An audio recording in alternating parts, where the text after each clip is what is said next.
All right, it's noon Pacific, so we're going to go ahead and get started. Um, Welcome back, or a new hello, everyone, to the second webinar in our EATLAC series, The Science of Fermentation.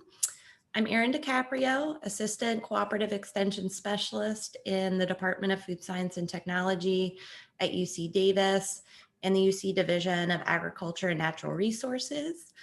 EATLAC stands for Evaluating and Testing Lacto Fermentations across the country. And it's the name of a project led by scientists in the UC Davis Department of Food Science and Technology. The broad goals of the project are really to expand our collective knowledge of fermented foods and provide accurate information related to the production of fermented foods. So we want to help consumers understand what they're buying and eating when they invest in fermented foods, and also provide resources that will encourage everyone to try fermenting fruits and vegetables at home. The webinar series and our projects is supported by a grant from the California Department of Food and Agriculture's Specialty Crop Block Grant Program. So obviously we're on Zoom. Seems we're on Zoom all the time these days. Just due to the sheer number of people that registered for the webinar, we are going to be muting all participants for the duration of the webinar, and we encourage you to enter any questions you have in the chat, and we'll be addressing those questions that you enter into the chat, as well as the pre-submitted questions that you sent to us when you registered after our presentations for today. We also ask that you keep your video off during the webinar, just to help with the flow of the presentations today. So after we finish the webinar today, we are going to be providing you a link to a Qualtrics survey so you can give us feedback on the webinar content provided here today. So I'll put the link to that survey in the chat, but I'll also be sure to follow up with an email to all of you to make sure you have a link to that survey if you weren't able to click on it before we end at 1 p.m. Pacific. So today's webinar, an exciting topic. It's the benefits of fermenting food. So here we'll explain a bit how the fermentation process changes the fundamental properties of food and the benefits associated with those changes. We'll also talk about, the hot topics, prebiotic, probiotic, during this webinar, and then we'll discuss what we know to date about the health benefits associated with the consumption of fermented food. So just like last week, we'll begin today with a 30-minute presentation, followed by a short video related to producing fresh fermented fruits and vegetables at home. After that video, we'll open it up to the question and answer session. We'll probably have about 15 minutes to work through the questions you submitted in the chat and those that were pre-submitted. And then we'll wrap up today, providing the link to the evaluation survey and also providing you with information on what's coming up next week in the webinar series. So the speaker for today, again, is Professor Maria Marco. She's a microbiologist in the Food Science and Technology Department at UC Davis. So Professor Marco's lab has worked for years on understanding the microorganisms responsible for fermenting a wide variety of different foods, and also worked on ways to improve the fermentation process and troubleshoot issues that the industry hasn't encountered when producing fermented products. In addition, her research group also investigates the role of consuming fermented foods, fiber, and probiotics on human health. So with that, I will turn it over to Professor Marco. Thank you, Erin. Thank you for the introduction, and welcome to all of you to our webinar today. Thank you for spending this time with us.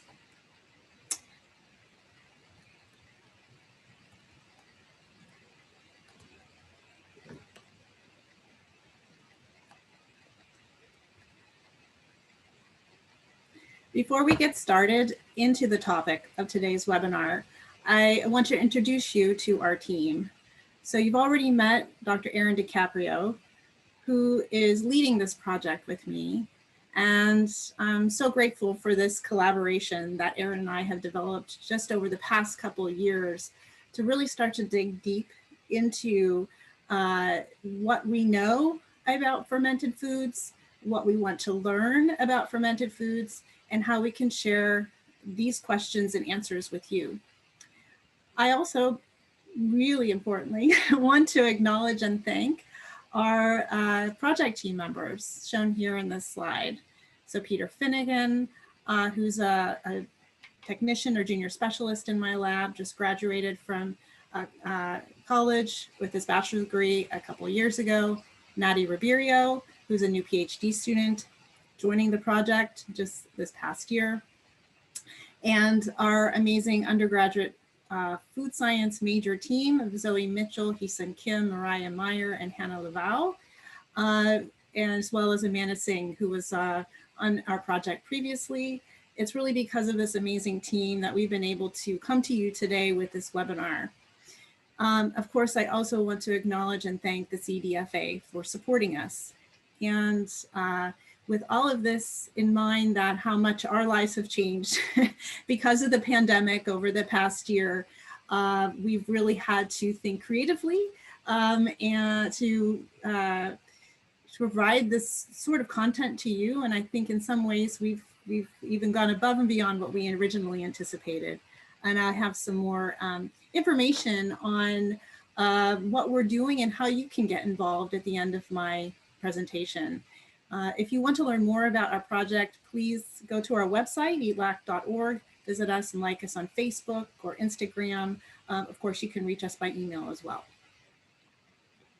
Okay, so what is the difference here between a glass of milk and a cup of yogurt? Yogurt being fermented dairy food. And so the question we're asking today is maybe not what the sensory difference is, but is there a health difference or health benefit that might be conferred by consuming yogurt as opposed to a glass of milk? The outline for today's talk is as follows. So what I want to cover are what are the established benefits and possibly risks of fermented foods? Are there health benefits associated with fermented food consumption? How exactly could fermented foods benefit our health? And what are probiotics? How do they relate to fermented foods? These would be the main questions and topics we're covering in the next 30 minutes or so. So if you were able to join last week, I gave the definition of fermented foods and described some general properties of what we know and what questions we still have about the making of these foods, in particular their microbial contents. But I want to review with you here what the definition is. So fermented foods are foods and beverages made through desired microbial growth and enzymatic conversions of food components. What does this mean? So when we start with any number of food ingredients from dairy, meat, fruits and vegetables, grains, legumes, we prepare them in ways that we prepare any food by chopping, salting, spicing, maybe packing them in a container. Some foods we would soak and heat. And as we're doing that, or what we do after is we put them in our containers, or we cover them and put them on our countertop. We're adjusting the temperature, the exposure to oxygen, exposure to acid, and making water more or less available for microbial growth. And then we wait, which is really the thing with fermented foods, is there is some waiting. This could be hours, days, months, or even years. And during that time, we get the growth and enzymatic activity of the microorganisms to give us our fermented foods. One benefit of fermented foods could be, if you like the taste, is the taste or the sensory properties and how they change through the making of the food itself from the starting ingredients. And how does this happen? What do we expect or what do we get whenever we are fermenting a food? Well, it could depend on what nutrients are in that food. For example, meats would have high proteins or fats, rice would have starch, and then we have fruits and vegetables, which have a lot of sugars. Based on those components in those food, we're going to get different microbes growing. The outcome of that, though, would be the flavor compounds, the effervescence with carbon dioxide production, aromas. These are the characteristic properties of the fermented foods expressed at the molecular level in the specific compounds that give those flavors, aromas, or qualities. So this could be seen as a general benefit of a fermented food, of course, subjective if you like how that food tastes. But thinking more broadly, what are some other benefits of fermented foods? An established benefit is the fact they are preserved foods. So much like we have heat, cooling through water, ice, refrigeration, salting is a form of preservation, drying is a form of preservation, fermenting foods is a form of preservation. So this we know without question is a established benefit of a fermented food. And it's one of the most fundamental properties of these foods in that well before we have records in history, people have been fermenting foods. Archaeological records show that wine, beer, bread have been made for tens of thousands of years. And through the archaeological evidence, through containers used to make wine, we know that societies, civilization was using fermented foods as a way of food preservation. Same with hunter-gatherer communities before this, and where we have less of an archaeological record, we know through practices performed today in making fermented foods that these people were making fermented foods then. So it is a time immemorial form of food preservation. So the foods last longer for a longer period of time, less spoilage than the starting ingredients. Why?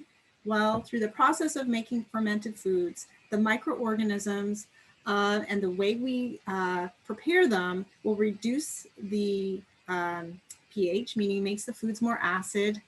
That improves preservation, reducing water activity, reducing oxygen availability, and the production of antimicrobial compounds will all be useful in preventing the growth of spoilage microorganisms and making foods rot or spoil and things we don't want to eat.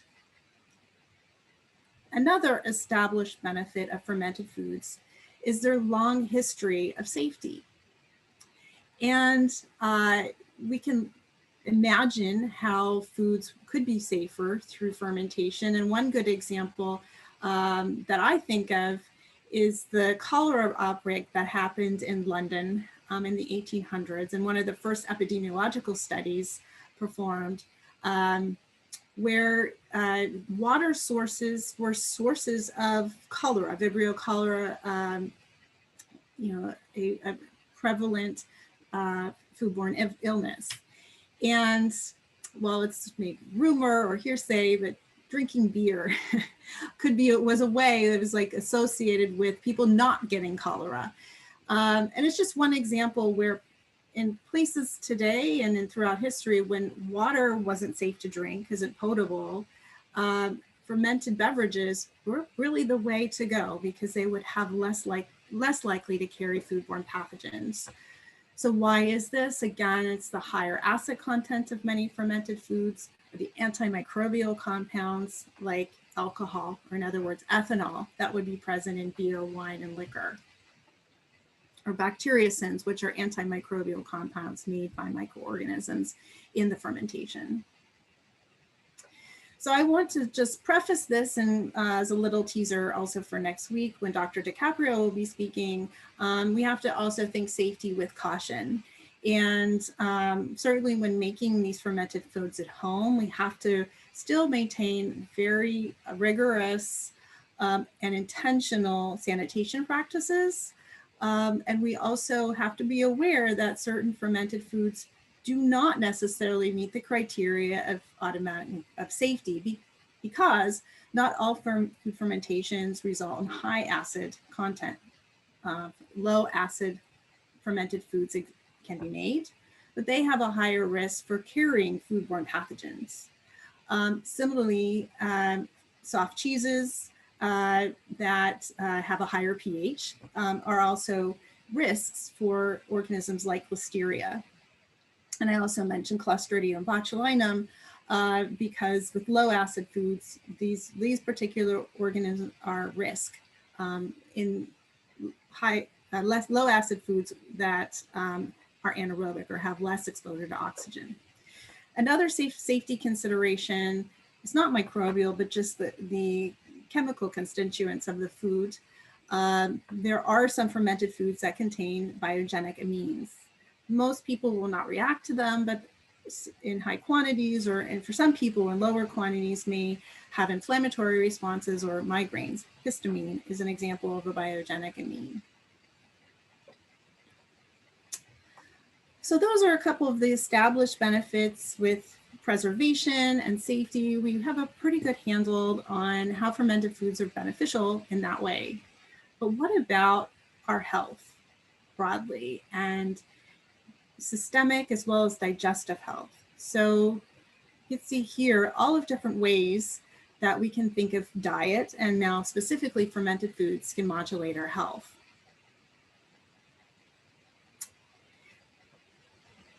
The thing is, fermented foods, we think it could be healthy. They may be healthy, but we only have a few human studies examining the health benefits of these foods at this point. So what you see here are the foods and their associated health benefits for which there's been some human studies. And really for these foods, it's just one or two randomized controlled trials or observational studies. So for digestive health, we have kefir and sourdough has been examined for digestive health. Inflammatory bowel syndrome, there's been studies with sauerkraut and sourdough. And we could go on with weight loss and obesity. Yogurt and kimchi have been examined. Type 2 diabetes, we have yogurt, cheese, kimchi, sourdough, coffee, vinegar. Cancer prevention has been examined for coffee as well as wine and beer. Cardiovascular disease has been another topic of interest in human studies. We have fermented dairy, again, yogurt, cheese, coffee, wine, beer, and vinegar.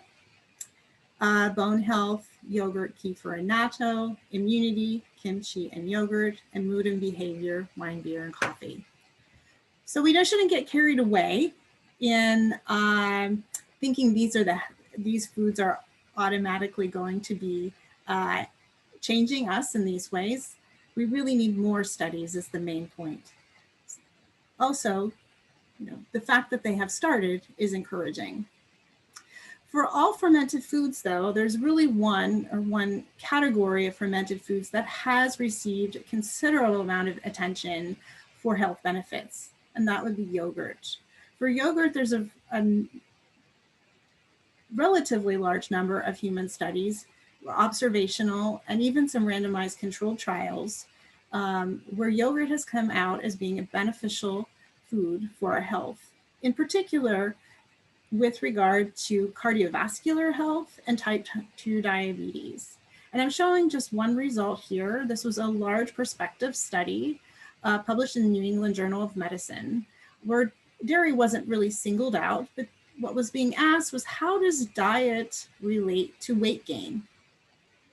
And what was found, as might be expected, that potato chips, French fries are associated with weight gain, whereas fruits and grains were associated not with weight gain, but with weight loss. And interestingly here, they also found that yogurt was associated with weight loss over a 4-year period. And this is consistent with other studies, other prospective observational studies, as well as randomized controlled trials, that yogurt can be good for cardiometabolic health. Because we're interested in fermented fruits and vegetables in the EATLAC project, I just want to highlight 2 other foods, sauerkraut and kimchi, and what we know. There is one study performed. It's a double-blind randomized controlled trial that looked at sauerkraut and symptoms of inflammatory bowel syndrome, or IBS, where sauerkraut was regarded through that study to reduce inflammatory bowel syndrome scores. So there was less pain and discomfort amongst those individuals. Kimchi is another food very popular in Korea, where there has been some studies, including double-blind crossover randomized controlled trials, looking at adiposity, insulin sensitivity metrics among people. Again, focus more on cardiovascular health and risk for type 2 diabetes. And in those studies, it was shown that kimchi is beneficial. And I'm just talking about a couple studies. Another, and this is prospective, through dietary databases, kimchi was associated with reduced risk for atopic dermatitis. So suggesting it's modulating our immune system.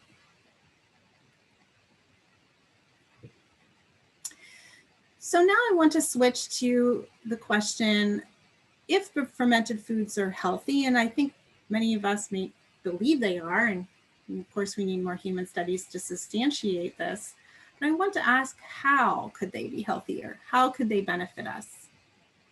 And I see this in 3 primary ways. So first of all, through the process of making fermented foods, the microorganisms transform the food ingredients, the components, whether proteins, fats, other constituents of those foods. An example of this is shown in making yogurt. So milk contains lactose, a sugar. The microorganisms use that sugar to grow and give us yogurt.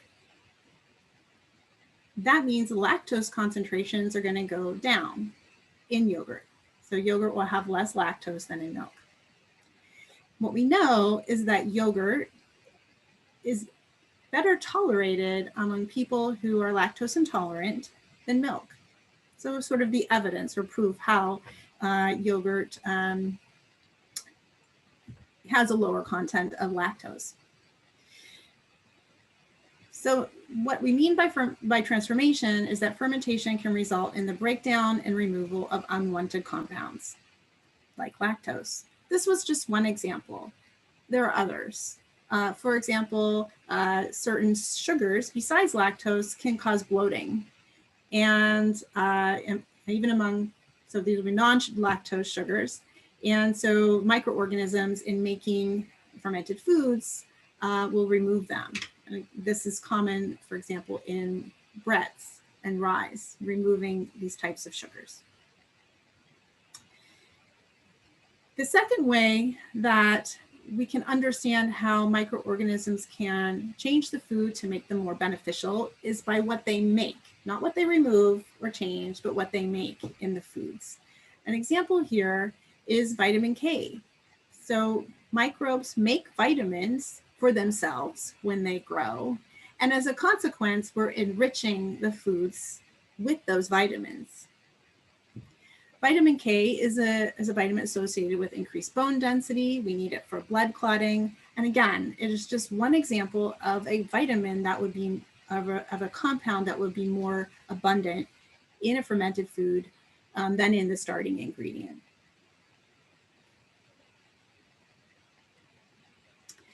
And at this point, I just want to impress upon you that the microbes aren't doing it for us, as much as we might like to think that. The microbes are making and transforming the ingredients in food so that they can grow. And this is shown here for a lactic acid bacterial cell, where the microorganism, the lactic acid bacteria, is going to be using the sugar, lactose, for example, and converting it to cellular energy so that it can grow. And as a consequence of that, it releases into the environment lactic acid, acetic acid, and carbon dioxide, those sensory qualities we would detect.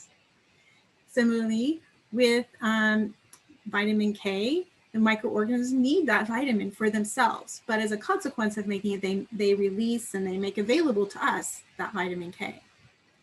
And a third example here is when the microorganisms take glutamine, an amino acid, and use it to maintain their intracellular pH.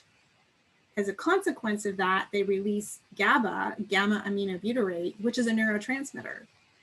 So you can imagine, just through understanding microbial processes and how they work or what they need to do to live, we can start to understand this basic principles of how microorganisms can transform food ingredients and make new ones that could benefit our health.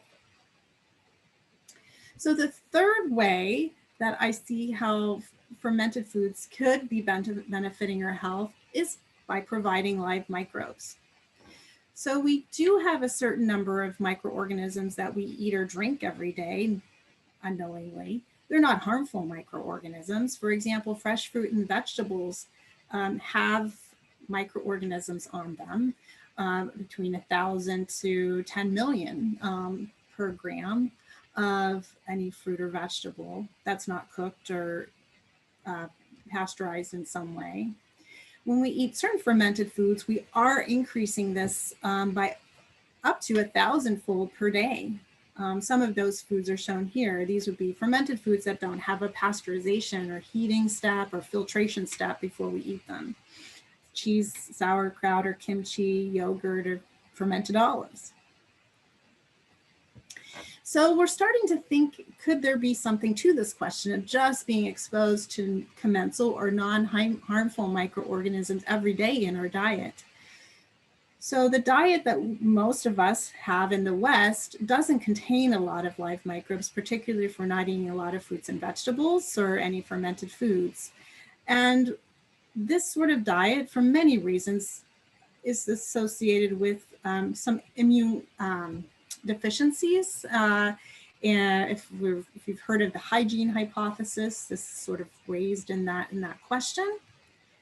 When we have fermented foods in our diet, as I mentioned, we could be increasing the numbers of microbes that we eat every day by 1,000-fold. And examples of microbe-enriched diets would be the Mediterranean diet and USDA recommended diets. And why this has captured our imagination is that before we had industrialized diet, or before we had Western diets that we consume today and throughout most of human history, we were eating a lot more raw fruits and vegetables and less processed foods. And so we're starting to explore whether there is a connection with immune system function and development of allergy, atopic dermatitis, for example, that we see prevalent in today's population. Why is that today and not previously recognized? So we're not saying this is the answer, but this is something we are exploring. So one of the questions that we would think of is, if we're consuming these live microorganisms, what are they doing? First of all, do they survive in our digestive tract? And if you look at this colorful graph here in the slide, these are the organisms that were found in stool contents of people who consumed fermented foods. So what this tells us that these organisms in fermented foods, could be cheeses, meats, for example, shown here, they actually can survive through the digestive tract, suggesting these organisms are have the potential to interact with us and interact with our intestinal microbiota. That's sort of the first question. Do they survive? I've looked at this in some detail for specific organisms, in particular showing here Lactobacillus plantarum, previously known as Lactobacillus plantarum. This is an organism we find in fresh fermented kimchi and sauerkraut and other fresh fruits and vegetables, fermented fruits and vegetables. And what I found is this organism survives very well in the digestive tract. Not only that, it can survive there for several days. And when it's there in our digestive tract, it is metabolically active and it adapts for growth and survival under the conditions that are present in our digestive tract. And so what you're looking at here in this colorful graphic is a representation of the genes of this organism that were up-regulated and down-regulated when plantarum was in the digestive tracts of people and animals. And by this, I mean when a gene is upregulated, have more of a protein made, or when it's downregulated, have less of the protein made, really showing it's a dynamic response in the intestine and that it's not inert, it is doing something there. And what it's doing is the big question. At this point, I also want to distinguish between what is the microbes we know of in fermented foods and what are probiotics. Because we often find these days that fermented foods are called probiotic. So I want to make sure before we leave today that you understand what this means. So probiotics are living microorganisms that when provided in sufficient amounts confer a health benefit. This is a definition that was developed by the World Health Organization in 2001.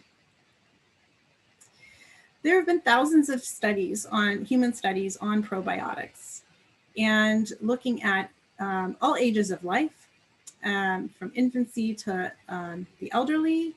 And what we know through randomized controlled trials is that probiotics can be beneficial. And I'm just showing a few of the more prominent benefits of probiotic consumption in this graph here, in this figure here. So probiotics through these human studies have shown to be beneficial, and we can go into the nuance of that another time. But what the point here is that probiotics are very specific strains. And from last week, you may remember, or if you're joining just for the first time, that strains are very specific isolates, genotypes of a species.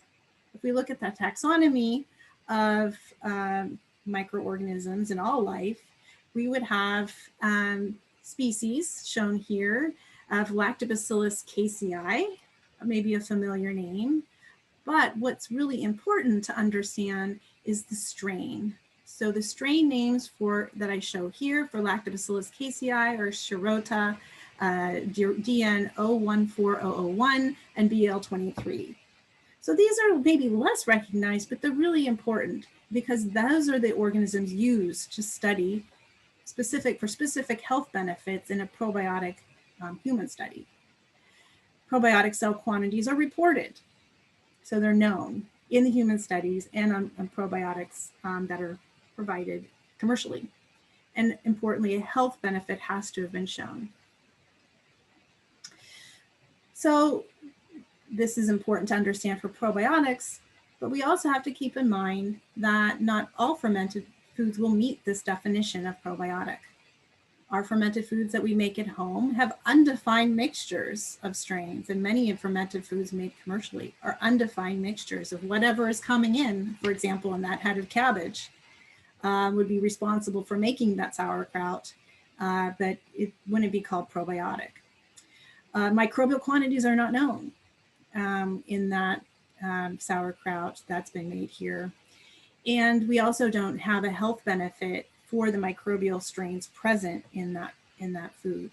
So we have to be aware of this distinction and recognize that probiotic is frequently used just to note the presence of live microbes or that they could be beneficial, but to take some caution with that, knowing that probiotics are very specific definition and that is different from what is just a live microbe in a food.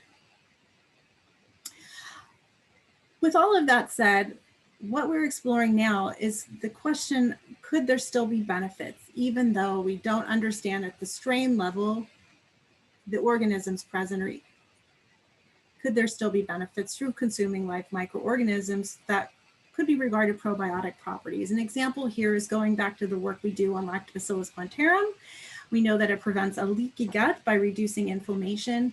Through studies that we've done in my laboratory, we've shown that it improves intestinal barrier integrity and can reduce inflammatory responses in the intestine. So pretty intriguing, requires more study and understanding before we can start to broaden this definition or apply it in a different way to fermented foods. So what's next? We need to understand how fermented foods are able to support and improve human health. We need to understand how fermented foods may provide other microbial-directed benefits, health benefits. And this is where I come to the terms prebiotics and postbiotics. We're not going to have time to go into more detail on these today, but just so you've heard, prebiotics are ingredients that support human health by selectively stimulating or limited one or a limited number of beneficial bacteria in the intestine. An example of a prebiotic is oligosaccharides, galacto-oligosaccharides or fructo-oligosaccharides. Inulin is often reported as a prebiotic. So these are carbohydrates that feed certain members of our gut microbiota. Postbiotics is a relatively new term, but one that's becoming more known. These are preparations of inanimate microbes and or their cell components that confer a health benefit. And postbiotics would be intentionally killed or inactivated microbes added to a product. So different from a probiotic and different from a prebiotic. So in summary, I'll leave you with this. So fermented foods and beverages are important components of human diets. We've been consuming fermented foods for as long as we've been human, whether intentional or not. They've really served important roles in human history in allowing food to be preserved and be made safe. However, as much as we want to believe and are excited about the prospect that fermented foods benefit our health, health promotion by fermented foods and way this could happen requires more research. We need more human studies. We need more randomized control studies, prospective studies, as well as basic research to understand how this happens. We already have a pathway forward to reducing the complexity of the questions by understanding that these organisms, through making fermented foods, transform food ingredients and synthesize new compounds that alter the properties of the starting ingredients, giving us the fermented food, and that some fermented foods will contain live microbes. You must remember at this point, we shouldn't be calling them probiotic, but this provides an intriguing hypothesis of how these microorganisms could be benefiting and these foods could be benefiting our health.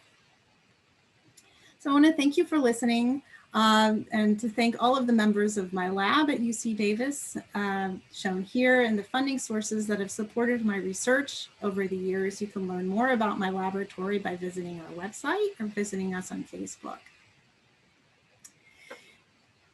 Before I turn over to Erin, I want to also invite you to submit your own home fermented, freshly made fruits and vegetables to our EATLAC project. We are accepting submissions, and the question we're trying to get an answer to in our project is, what is the microbial contents in our homemade fermented fruits and vegetables? Where I think we have very little understanding. We have some general ideas, but your contributions would really help us and help science in understanding what are these microorganisms we're eating and finding in our fermented foods. So thank you. Thank you, Professor Marco. So now we're gonna transition into a short video. So I'm gonna get that set up. And I will play it. And if you have any issues with the audio video, you can just send a note in the chat to let me know.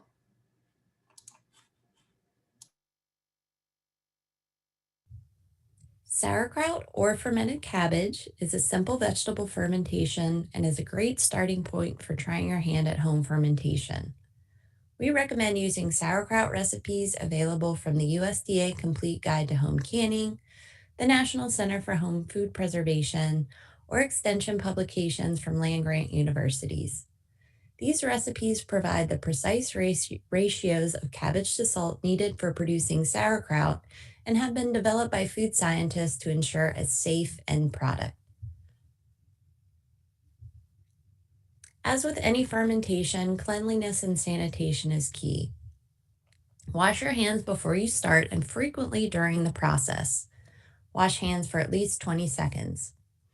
Ensure your workstation and equipment are clean. The equipment that will be used for the fermentation, like your fermentation vessel, weights, and the lids, should be sanitized if possible. These steps are critical to limiting the introduction of unwanted microorganisms into the fermentation. Traditional sauerkraut has two ingredients, cabbage and canning salt. Salt with no additives, typically called canning or pickling salt, is used because additives such as iodine, anti-caking agents, etc., can have negative impacts on fermentation. The cabbage used should be fresh and not showing visible signs of spoiling or rotting. Fruits and vegetables often go bad due to the unwanted growth of various types of spoilage microorganisms. These unwanted microbes may overtake a fermentation and cause a spoiled or failed fermentation. You'll also need a fermentation vessel, knife, cutting board, and large bowl. There are several steps to prep your cabbage for fermentation. First, you need to remove the outer leaves of the cabbage. Also remove any spots that have visible damage. These older leaves and damaged spots can have a negative impact on fermentation. After you have removed the outer leaves, rinse the cabbage under cool running water. Do not use soap or other sanitizers on the cabbage. Once the cabbage is rinsed, it's time to remove the inner core of the cabbage. Slice the head of cabbage in half and simply cut around the edges of the core to remove it. Including the core can lead to the production of a sauerkraut that has a slimy texture.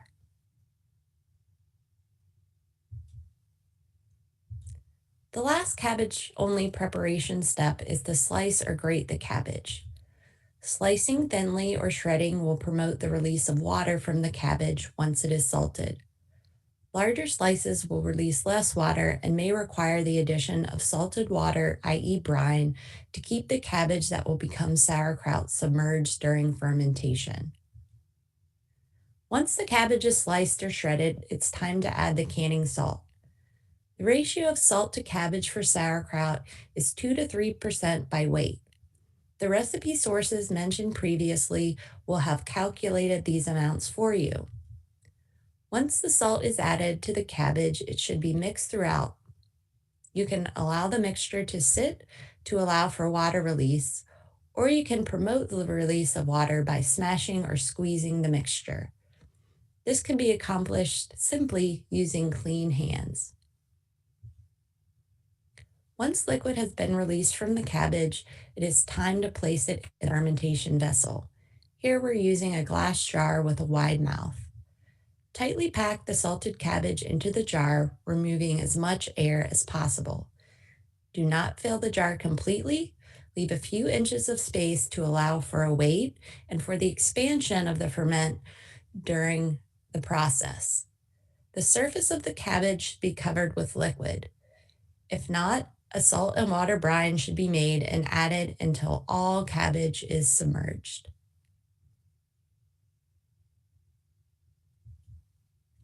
The cabbage must stay submerged at all times. A weight, plate, jar, or food-grade plastic bag can be used to weigh down the cabbage. A lid should be added to protect from contamination during fermentation. The lid should not be airtight and allow for the carbon dioxide gas produced during the fermentation to be released. An airlock or another type of venting system can be used to release the gas, or as pictured here, a plastic bag covering the jar to allow for expansion and avoid pressure buildup within the glass jar. Now it is time to ferment. Place the fermentation vessel in a dark, warm place. Generally, temperatures between 65 to 75 degrees Fahrenheit will work well for the fermentation of sauerkraut. Check the fermentation often for bubbling and frothing, which are telltale indicators that fermentation is happening. One thing to do if you've never made sauerkraut and are nervous about eating a first ferment is to start with purple cabbage. The pigments that make the cabbage its vibrant purple hue are called anthocyanins. These pigments change color due to changes in acidity levels. At a neutral pH, the pigment is purple or blue, the color of purple cabbage.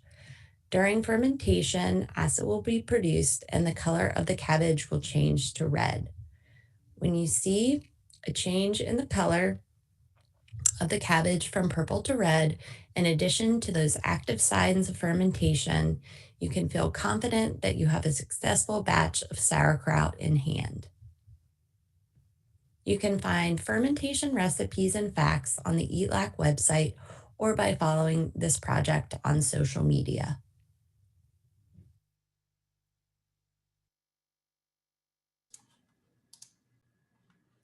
All right. Well, hopefully that gave you some tips if you're interested in fermenting sauerkraut. We didn't realize when we scheduled the webinar for today and plan to show this video that it's National Sauerkraut and Frankfurter Week here in the US. So celebrate by making your first batch of sauerkraut. So we've got a lot of questions coming in the chat, and we also have several that were pre-submitted. So I think we'll go ahead and jump into some of those with the time that we have remaining.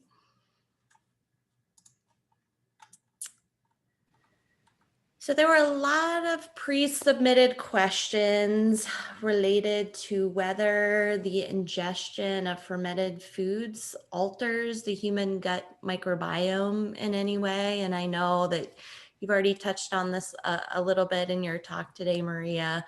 But do we know, beyond some of the specific studies, how long the microorganisms that are present in fermented foods might persist in the gut generally? Is it a few days, longer than that? Well, thanks, Erin. Yeah, so with regard to changing our gut microbiome, that is currently a very exciting interest area of research. Any diet or any food or beverage that we eat will interact with our resident microorganisms in our digestive tract, of which we have trillions. And what's really caught our attention is, how do these microorganisms interact with our digestive tract and other organs in our body? There's really very limited research or studies right now that show exactly how fermented foods change our gut microbiota and the extent to which that change lasts more than a day. Where we can start to draw some understanding is through the study of single organisms like probiotics that have shown us how certain microorganisms that we consume can remain viable or live in our digestive tract for some period of time. We can't automatically say that applies also to fermented foods, but it does give us some inspiration to begin to study and understand how these foods and the microorganisms that may be in them can benefit our health.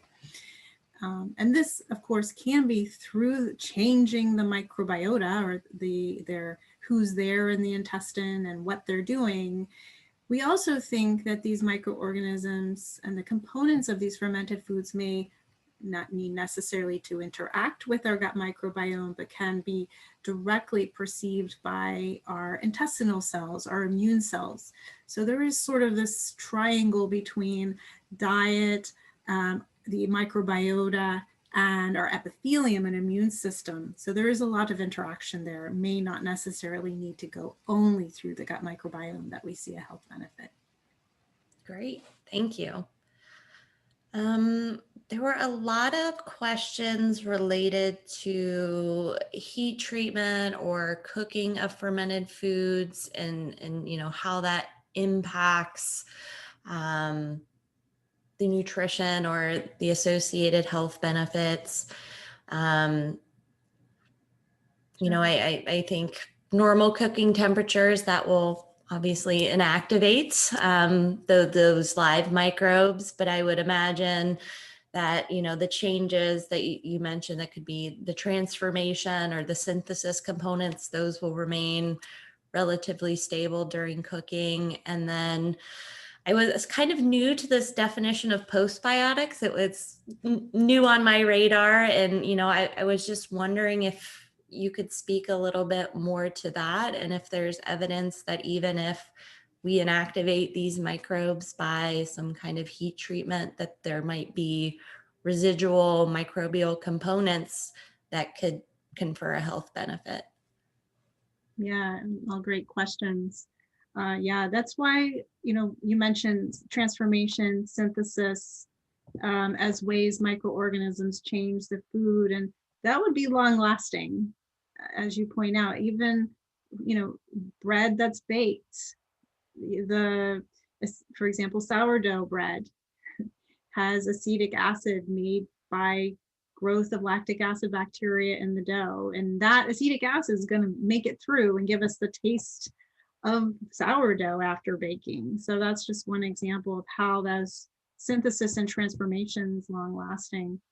Postbiotics is an interesting not new necessarily, but kind of coming back onto our radar, and thinking yet another way that fermented foods could be conferring benefits through the dead microbes, cell parts. So not just really specific compounds like acetic acid as an example of sourdough, but they're the outside of the cells themselves, what we call the cell surface, is full of proteins and other structures like polysaccharides that may make it past the gastric processes in the stomach into the small intestine, where they may be interacting again with the epithelium, the immune system, and our gut microbiota. A lot of questions there, and again, which parts of the cells are important? What do we want to encourage? What is the quantity needed? So really, we won't probably have all the answers to these questions anytime soon, but they are really important questions to ask, because then we can start to be very specific and in guidance on fermented foods, on which and how to make them to optimize the quantities of those postbiotics or compounds or microbes to give us a desired health outcome. Great, thank you. I'm looking through, there were a lot of questions related to the study on yogurt, showing those cardiometabolic health benefits. And I think the first question was basically, was that plain kind of unsweetened yogurt that they studied there? And then there were some additional questions about how, added sugar, other flavors or fruits, nuts added to yogurt might impact those outcomes. And, I would say we probably, don't have the specifics on, that type of, I guess we don't have that data in hand, but, we could make some general. Sure. Yeah. Yeah, of course. So for that prospective study, there was no control on the types of yogurt being consumed. There were just dietary surveys, questionnaires that were being given, and they don't reach that level of resolution, whether they were yogurts containing probiotics added, not, that is, so we need that information, but we don't have it in our dietary databases and prospective studies like that. So presumably some of the people were consuming yogurt with a lot of sugar and so on. With all that said, that was still the outcome, where yogurt was associated not with weight gain, but weight maintenance or weight loss. And there could be many reasons why that is. Maybe these people had a healthier diet overall, but this is the consequence of an observational study with high numbers of people. So you don't want to discount it because that's a really large impact when you have such a high population study. With regard to the, negatively impacting the beneficial qualities of yogurt by adding fruit or honey or sugar, it's still yogurt. And yogurt is it has the change in reduced lactose concentration. So for those who are lactose intolerant, that wouldn't change. Of course, though, when we are adding a lot of refined sugars or we're changing the food, we are, adding additional nutrients that we might want to be mindful of that, may not be a good consequence for our health. But if so long as it's a bona fide yogurt made by, the two required bacteria to make yogurt, Streptococcus thermophilus and Lactobacillus bulgaricus, Buffii, it's yogurt, and it will have those properties no matter what we add. Great, thank you. Looking through, I'm seeing a lot of questions, discussion in the chat related to salt content. So I think we'll touch on that next week, definitely. So I'll hold those for next week. This one's kind of interesting, and I don't have too much perspective, but it's related to whether we would expect, and I might make a guess, maybe not, but a different profile in microorganisms on the surface of produce that are grown organically versus conventionally, and whether I'm just thinking for a home fermenter, how that might impact their outcomes. But I don't know if you've seen any studies comparing commercial fermentations using organic starting materials versus conventional. Not that type of study per se, but microbiome or microbiota studies looking at the contents of organically grown and conventionally grown fruits and vegetables, we really don't find a substantial change in the microbial contents of those foods. So I have no reason to expect that making a fermented food with organic produce would be any different from making one with conventional. I think the key thing to keep in mind is we want to use fresh fresh fruits and vegetables as possible when they start to show signs of deterioration, over ripening, evidence of spoilage. I would be more suspicious of those to start with, for the concern that they might have higher quantities of molds. These are not organisms we want to have in our fermented fruits and vegetables. So that would be, I think, vital to keep in mind as we start our home ferment. Great. Well, I think in the interest of time, we better wrap it up there. Thank you so much for being with us today, Professor Marco. A lot of great information. I think we got to a lot of the questions folks had. The content of the webinar, I think, addressed most of the ones that we received ahead of time. And I really want to thank everybody again for your enthusiasm about fermented foods and for joining us here today. I think, yes, just put the link to the Qualtrics survey in the chat. So if you have time right now, go ahead and click that link.